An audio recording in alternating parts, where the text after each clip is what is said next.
Hi friends, welcome to my channel Lara Times. FASTag புதிய விதிமுறைகள் இப்போ அமுலுக்கு வந்திருக்கு. அந்த புதிய விதிமுறைகள் என்னென்ன, அந்த விதிமுறைகளை மீறினால் அபராதம் எவ்வளவு, இப்போ ஃபாஸ்டாக பிளாக் லிஸ்ட் பண்ணிடுவாங்க அப்படிங்கிறாங்க. அந்த பிளாக் லிஸ்ட் பண்றதுக்கான காரணங்கள் என்னென்ன, அபராதம் கட்டுறதுல இருந்து எப்படி தப்பிக்கலாம், இந்த பத்தின டீட்டெயில்ஸ் தான் நம்ம இந்த வீடியோல பார்க்க போறோம். வீடியோவை ஸ்கிப் பண்ணாம பாருங்க.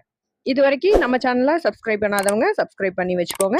அப்படியே பெல் பட்டன் அழுத்திட்டு ஆளுங்கிறத ப்ரெஸ் பண்ணீங்கன்னா ஃபர்தராக நாங்கள் அப்லோட் பண்ணுற யூஸ்ஃபுல்லான இன்ஃபர்மேஷன்ஸ் உடனுக்குடனே உங்களுக்கு நோட்டிஃபிகேஷனாக வரும். வாங்க வீடியோக்குள்ள போகலாம்.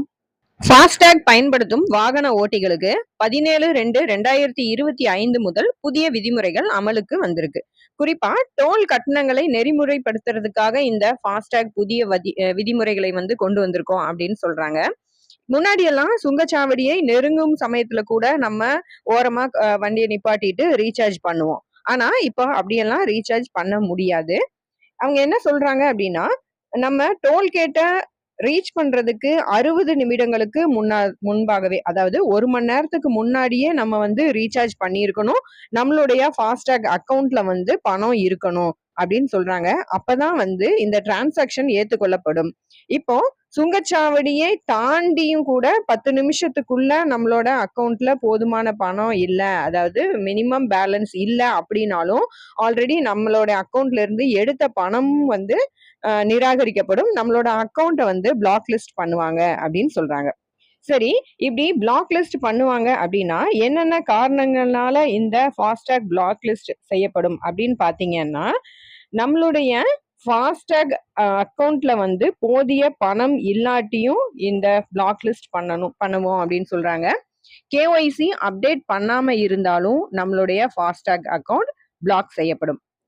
ஒவ்வொரு 3 வருஷத்துக்கு ஒரு முறையும் நம்ம கேஒய்சிய அப்டேட் செஞ்சுக்கிட்டே இருக்கணும் அப்படின்னு சொல்றாங்க. அப்புறம் முக்கியமான விஷயம் என்னன்னு பாத்தீங்கன்னா, நம்மளுடைய வண்டிக்கு ஏதாவது சட்ட சிக்கல்கள் இருக்கு, அதாவது நம்ம வண்டி மேல ஏதாவது வழக்கு போட்டிருக்காங்க அப்படின்னா நம்மளுடைய ஃபாஸ்டாக் அக்கவுண்ட் பிளாக் லிஸ்ட்ல வைக்கப்படும் அப்படின்னு சொல்றாங்க. ஃபாஸ்டாக் அக்கவுண்ட்டை 1 மணி நேரத்துக்கு முன்னாடியே நீங்க ரீசார்ஜ் பண்ணாம 60 நிமிடங்களுக்கு குறைவான டைம்ல ரீசார்ஜ் பண்ணி வச்சிருக்கீங்க அப்படின்னா, டோல்கேட்டை கிராஸ் பண்ணும்போது உங்களுடைய டோல்கேட் சார்ஜ் 2 மடங்கா வசூலிக்கப்படும் அப்படின்னு சொல்லியிருக்காங்க.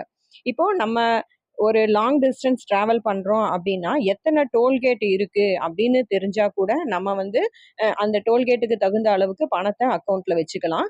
இப்போ ஒவ்வொரு டோல்கேட்டுக்கும் அமௌண்ட் வேரி ஆகுது. இப்படி இருக்க சமயத்துல ரொம்ப லாங் டிராவல் போறவங்க 1 மணி நேரத்துக்கு முன்னாடியே ரீசார்ஜ் பண்ணி வச்சுக்கணும், அவ்வளோ போதிய அமௌண்ட் நம்மளுடைய ஃபாஸ்டாக் அக்கவுண்ட்ல இருக்கணும் அப்படிங்கிறது ஒரு சிக்கலான விஷயமா தான் இருக்கு. அதனால முடிஞ்ச அளவுக்கு உங்களுடைய ஃபாஸ்டாக் அக்கவுண்ட்டை ரீசார்ஜ் பண்ணி வச்சுக்கிட்டு லாங் டிஸ்டன்ஸ் டிராவலை மேற்கொள்ளுங்க. இந்த வீடியோ உங்களுக்கு யூஸ்ஃபுல்லா இருந்திருக்கும்னு நினைக்கிறேன். வீடியோ பிடிச்சுன்னா உங்க ஃப்ரெண்ட்ஸுக்கும் ஷேர் பண்ணுங்க. நம்ம சேனலை சப்ஸ்கிரைப் பண்ண மறந்துடாதீங்க. அடுத்த யூஸ்ஃபுல்லான இன்ஃபர்மேஷனோட உங்களை மீட் பண்றேன். தேங்க்ஸ் ஃபார் வாட்சிங்.